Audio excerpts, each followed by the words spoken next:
लेकिन यकीन मानिए कि माल औलाद दो चीजें जिनके लिए बंदा जिंदगी गुजारता है दुनिया में, जिसकी तगोदों में लगा रहता है। अल्लाह फरमाता है इन्होंने अगर तुम्हें अल्लाह के जिक्र से गाफिल कर दिया तुम हलाक हो जाओ। फरमाया इन दो की वजह से जो हमसे गाफिल हुआ, हमारी तालीमात से गाफिल हुआ, हमारे कुरान से गाफिल हुआ, मुस्तफा अलैहिस्सलाम के दिए गए अहकामात से गाफिल हुआ, अल्लाह फरमाता है दुनिया में भी खसारे में है, कब्र में भी खसारे में है, हशर के मैदान में भी खसारे में है। वो खसारे में है, उससे कोई नफा नहीं कमाया। वो माल औलाद के लिए जो फितना है वो दुनिया में लगा रहा। हाँ माल कमाइए मगर हलाल तरीके से, औलाद पे लगाइए मगर हलाल तरीके से, और सिर्फ माल कमा के औलाद पर नहीं लगाना। हालांकि औलाद पर लगाना भी सदका है, बच्चों पर खर्च करना भी सदका है, बीवी पर खर्च करना भी सदका है, रिश्तेदारों पर लगाना भी सदका है, मसाकीन पर लगाना भी सदका है, यतामा पर भी लगाना सदका है, मसाजिद के अंदर खर्च करना नेकी है, मदारिस के अंदर खर्च करना नेकी है, अपनाउ शबील पे खर्च करना नेकी है।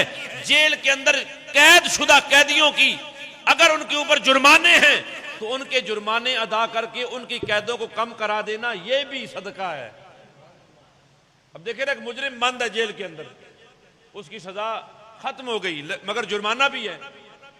1 लाख रुपए जुर्माना है, 50,000 है, नहीं देता साल सजा बढ़ जाएगी। किसी ने उसकी गर्दन छुड़ा दी, लाख जमा करा दिया, वो 1 साल पहले बाहर आके अपनी जिंदगी अच्छी गुजार ले तो फरमाया ये भी नेकी। हम जितने बैठे हमने कोई कैदी आज तक छुड़ाया है? शायद किसी ने छुड़ाया भी हो, लेकिन हमारी उन चीजों की तरफ तवज्जो नहीं है। अल्लाह फरमाता है ये सारे सदके हैं जो तुम्हें औलाद के लिए, औलाद की मोहब्बत की वजह से हम खर्च करते हैं, पर अल्लाह फरमाता है नहीं तू खर्च कर रहा है ना, तुझे इस पर भी नेकी अता करूंगा। हुजूर ने क्या फरमाया, जिसने 2 बेटियों की तरबियत की, उन्हें पालकर जवान किया, फिर उनकी शादियां करा दी, फरमाया जन्नत में मुझ मोहम्मद के साथ वो ऐसे होगा जैसे मेरी ये 2 उंगलियां हैं। बेटियां अपनी शादियां खुद करनी है, सारे मामलात खुद निभाने, उनके घर बसाने। सरकार फरमाते हैं जो अच्छी तरबियत करके शादी कर दे, फरमाया मुझ मोहम्मद के साथ ऐसे होगा, ऐसे आपने दोनों उंगलियां की, जिस तरह ये उंगलियां जुड़ी हुई हैं ना, वो बंदा इस तरह मेरे साथ मौजूद हो। यानी ईमान की वजह से कोई काम ऐसा नहीं है जिसके ऊपर अल्लाह ने बड़ा अजर न रखा हो। फिर अल्लाह सुब्हानहू व तआला फरमाते हैं वअनफिकू मिम्मा रज़क़नाकुम मिन क़ब्ल अन यातिया अहदकुमुल मौत फयक़ूल रब्बि लौला अख़रतनी इला अजलिन क़रीब फ़अस्सद्दक़ व अकुम मिनस सालिहीन। अल्लाह फरमाता है जो हमने माल दिया है ना उसमें से खर्च करो। किस में से जी? अल्लाह फरमाता है जो हमने दिया है। जो सियालकोट के एक बुजुर्ग गुजरे, मौलाना अब्दुल हकीम अब्दुल हई रहमतुल्लाह तआला अलैह, सूफी बुजुर्ग थे। मैंने शायद पहले भी बयान किया, एक बंदा उनके पास आ गया, अमीर आदमी था, उसका दांत टूटा हुआ था, वो बातें कर रहा था तो भद्दा लग रहा था।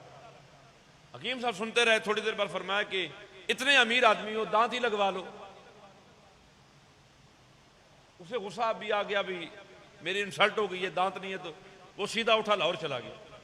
उसने लाहौर जाकर दांत अपना लगवाया, दांत लगवा कर वो वापस आया ना सीधा हकीम साहब के पास, तो बैठ गया और फिर बातें शुरू कर दी। बार बार ना वो दांत दिखाए,